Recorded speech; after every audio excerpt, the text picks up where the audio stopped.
BC gap ఇస్తాడు, D ఇస్తాడు. Take the example of A dash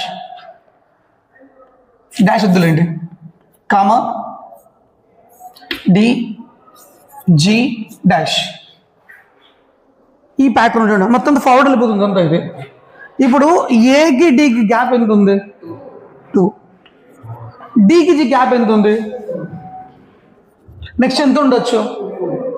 ఇది ఓల్డ్ మెథడ్, అందరు ఇలా వెతుక్కోమంటారు, గ్యాప్ ఎత్తుక్కో అవసరం లేదు.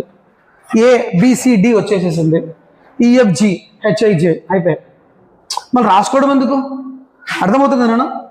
ఇప్పుడు మళ్ళీ ఇలా ఎంచుకొని కూర్చోవాలి కదా, మళ్ళీ ఎందుకు ఏం చేసుకో, ఫింగర్స్ నడబడి ఏ తర్వాత బీసీ 2 లెటర్స్ వెళ్ళిపోయింది, బీసీడి ఈఎఫ్జి హెచ్ఐజే అయిపోయి.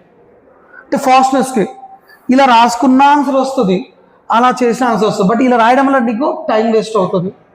అర్థమవుతుంది కదా? సో మ్యాక్సిమం రాయకుండా ట్రై చేయి. రాసినా తప్పు లేదు, రాస్తే మహా అంటే ఒక 5 seconds ఎక్కువ తీసుకుంటావు, రాయకపోతే తక్కువ సెకండ్స్లో అయిపోతుంది. So choose which method you want to be. ఇది ఫార్వర్డ్ లేదా బ్యాక్వర్డ్ ఇస్తాడు వాడు. Example G D A dash ఏమొస్తుంది?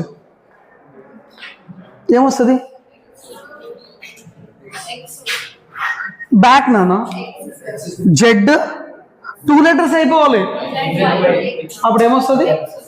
ఎక్స్.